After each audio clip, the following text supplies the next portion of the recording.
Welcome back, and we're ready to finish this modeling of the high poly can up. So we're going to cut this can in half, so I'll show you how to do that. Get into selection mode, go to the the side view here.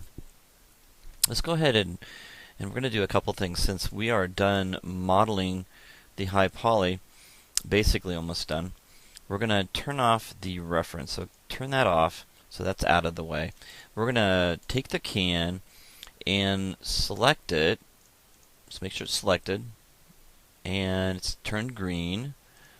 You can also go into object mode here and right click over and go to select or object mode. So whichever works best for you. So after we do that, we're going to go ahead and go to modify center pivot. So when I hit the W key, there we go. And what we want to do is we want to move that can in the middle.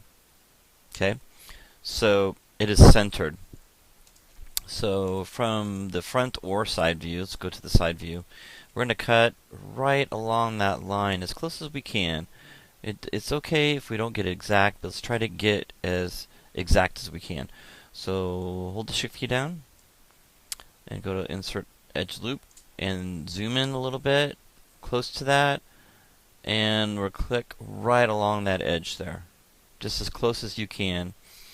And then what we're going to do is we're going to take and right click over, go to face, and select all the faces, marquee select all the faces, and I'm just holding the left mouse key, holding it down, and marquee selecting the bottom half and hitting delete. So now you can see that we've got just basically half the can. So now what I'm going to do is I'm going to select the can again. I'm going to delete the history, so edit, delete by type history, or Alt Shift D. Okay, and I'm going to go ahead and try to use, maybe we can try using the new mirror tool. So I'm going to go into, I think it's under Edit Mesh, Mirror. I don't see it there. Mesh, mirror cut. There's mirror geometry. Okay, there we go. So mesh, mirror geometry. I don't use this much, and maybe it'll work this time or not work. I don't know. So we're going to go into -y and mirror it over. There we go.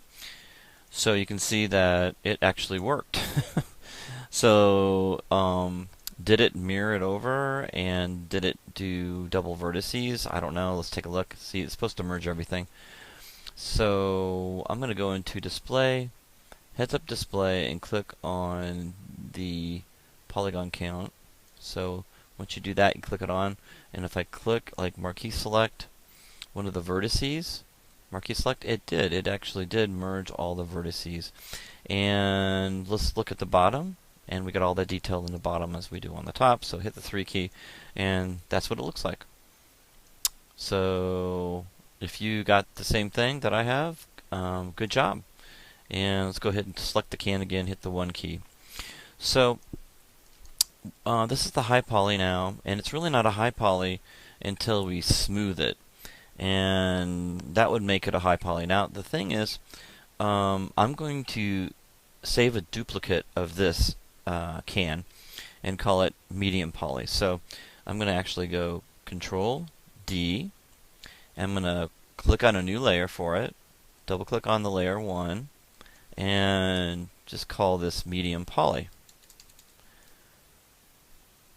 Okay, and go ahead and save this out, and I'm going to turn that off. So we have it saved in there. So that's medium poly. And the high poly is still there. I can turn that off and on. Okay, I'm going to click on the high poly, and the last thing we're going to do is we are going to smooth it. So I'm going to go in here to Mesh, and we're going to go into Mesh Smooth, the option box. And hopefully we didn't. Let me try it again. Mesh Smooth option box. There we go. It took a while. So we're going to smooth this at a very high resolution. We're going to smooth it at 3 and click on Smooth. Okay, that might take a little while. Okay, so There we go. So that's our end result. Our mesh is very high resolution and looks really good, and everything is matching really good. So with that done, let's go ahead and save. So File, Save Scene As, FoodCan 5. And once you save that, now we're going to go work on the low poly. So let's go ahead and move the FoodCan back up where the low poly is. Move the FoodCan up. Okay. We're going to turn Grid Snap off up here. Turn it off. And move it up so it just meets the ground plane. I'm going to hit the 4 key so I can see wireframe and see where I'm at with the ground plane here and see how close we are. That looks good. Okay, so right now we have a polygon that is 36 faces. You know, I might want to rethink this because that seems pretty low for next gen games now. We might be able to go a little higher than that, but because that's pretty square from the top, and cylinders usually show faceting a lot more. So when we come back, we're going to probably go in here and maybe go a little higher resolution with the actual low poly can. But we're going to go ahead and come back with a new video or another video for that.